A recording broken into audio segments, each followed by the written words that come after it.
seară pentru că a crescut ziua și vine o zi de odihnă a celor care nu vor munci niciodată pentru altceva decât pentru artă, adică artiștilor.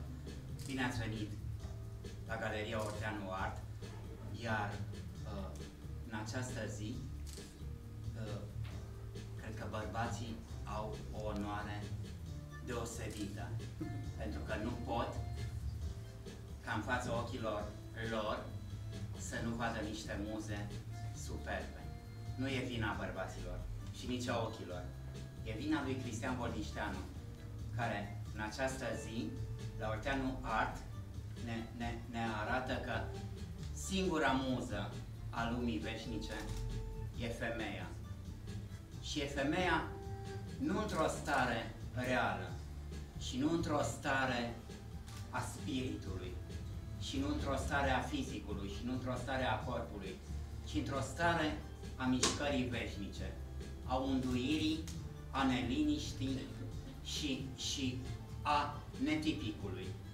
Pentru că Cristi, în aceste lucrări de artă fotografică, în aceste imagini de pictură, grafică, film, teatru, cinematografie și feminism, ne prezintă o latură a umanității fără de care niciunul dintre voi sau niciunul dintre noi, niciunul dintre cei de afară sau dintre cei dinăuntru nu vom putea nicio clipă trăi.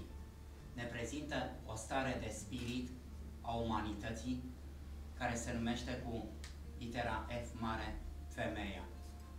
Nimic nu e nou sub soarele lui, nimic nu e nou sub imaginile peste imaginile pe care le privim, ci totul e hipernou, totul e modern, totul e o stare de spirit pe care el ne imprimă, ne excită astăzi datorită unei singure calități, a renașterii, a acelei spiritualități a umanității, care pentru prima oară în istoria lumii a pus ca valoare supremă după Dumnezeu chipul și corpul omenesc.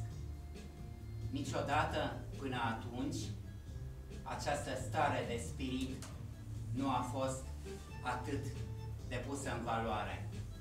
Sigur, s-ar putea să mă contraziceți și să spuneți că epoca sculpturii grecești a fost asemenea. Sunt sigur că între cele două epoci există o asemănare sublimă și supremă. Sculptura Greciei antice vine cu mult înaintea renașterii să pună în valoare același chip, și cel feminin și cel masculin. Pentru că sculptura grecilor antici nu a făcut nicio diferențiere între frumusețea masculină și frumusețea feminină. Doar renașterea, secolul XIV, XV, XVI, vine să spună că chipul și asemănarea femeii, chipul și asemănarea nudului feminin fac parte din dumnezeire. Ajungem apoi într-un secol aproape de noi, în care putem spune că și Isus are o zonă feminină, că și Isus are o frumusețe feminină, că și Isus vine și își însușește calități ale frumuseții feminine. Închei aici ca să nu merg mai departe, să nu spun că atât alb și negrul fotografiilor sale, cât și fotografia color vin să ne dea o dimensiune a mișcării nudului.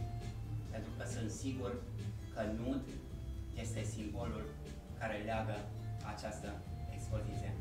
Dar mai departe îi dau cuvântul unui învățător. Vă mulțumesc, Iisus!